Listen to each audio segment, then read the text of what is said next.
In Lookism, fights are won with speed, technique, and strategy. But for a special class of fighter, all of that is just noise. Their strategy is simple. They don't dodge, they don't run. They are unbreakable walls. They absorb unimaginable punishment and give it back tenfold. Welcome back to the channel, Mason here.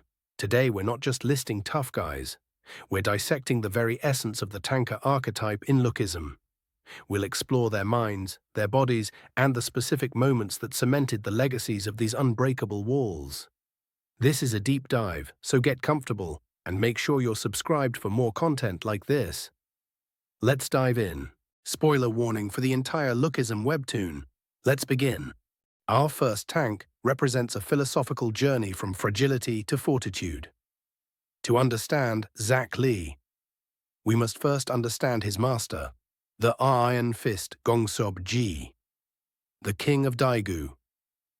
Gongseob's iron boxing is the ultimate defense-oriented style. It's not about blocking, it's about receiving. It teaches the user to minimize damage through posture and breathing, to make their body a single cohesive unit that can dissipate force. The goal isn't to avoid the punch, but to render it useless. This requires a mind of absolute calm and confidence, a spirit of iron. Zach's transformation is one of the best in Lookism.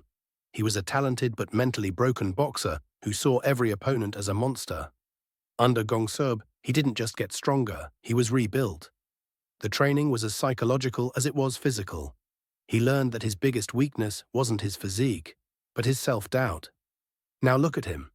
He walks through attacks that would have shattered his old self. If Zach's tanking is about disciplined control, then Samuel Seo is the embodiment of controlled, and often uncontrolled, chaos. His endurance doesn't come from peace. It erupts from a deep, festering pit of insecurity, anger, and self-loathing.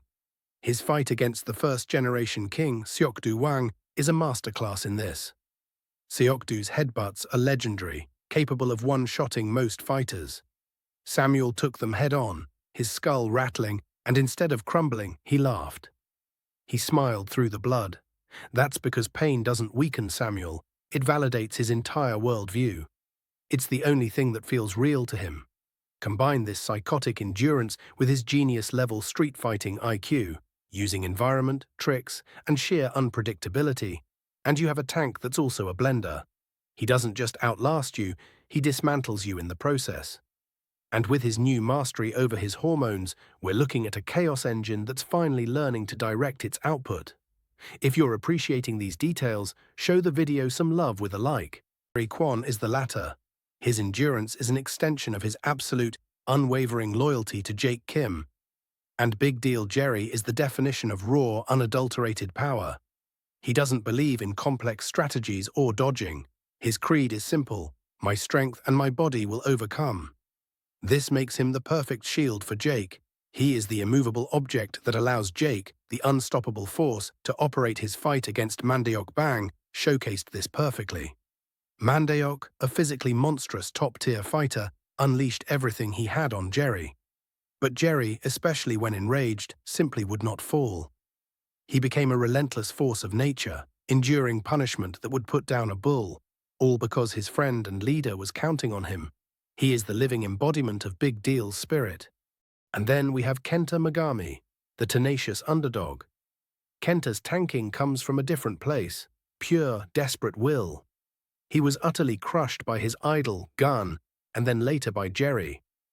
But his defining trait is that he refuses to be erased. He pushed Zach Lee to his absolute limit, forcing Zach to confront his remaining weaknesses. Kenta may not have the raw power of the others, but his ability to endure humiliation, to get back up and keep fighting with everything he has, is a form of tanking in itself. As Gun said, based on will alone, Kenta is a terrifying prospect. Now we arrive at the apex, the benchmark. Gun Park is what happens when a tank is also a genius, a master of every martial art, and possesses a body that seems to defy biological limit. Gun's endurance is not a technique he turns on. It's his default state. He exists in a perpetual, ultra-instinct-like awareness.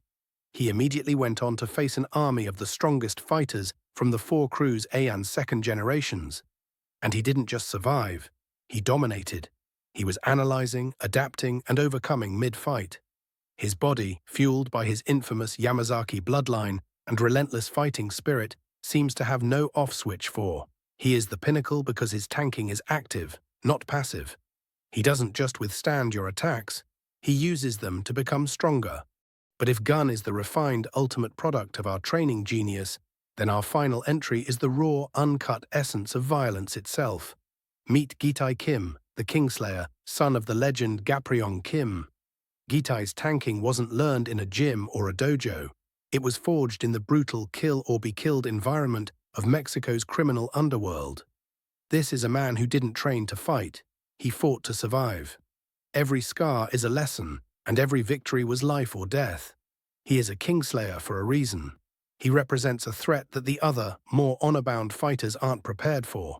He will walk through your best shot, not because of a breathing technique, but because he has taken worse in back alleys for years. He overwhelms with pure, unadulterated menace and a lifetime of experience where every fight was to the death.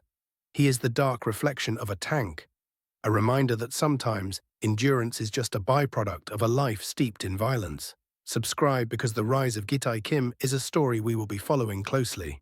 From the disciplined forge of Zach Lee to the chaotic inferno of Samuel Seo, the loyal strength of Jerry Kwon, the perfected body of Gun, and the raw brutality of Gitai Kim, we see that tanking isn't a single skill. It's a spectrum, fueled by vastly different motivations and histories. This is where the debate starts. Who do you think embodies the tank archetype the best? Is it the technical perfection of Gun, or does the raw, lived-in violence of Gitai Kim impress you more? Could a dark horse like Jake Kim, with his growing endurance, enter this conversation? Let me know your top tank down in the comments and suggest who we should break down next. If you enjoyed this deep dive into Lookism's most unbreakable fighters, smash that like button, subscribe, and hit the notification bell for more detailed analysis. Thanks for watching, this is Mason, and I'll see you in the next one. Kiss kiss.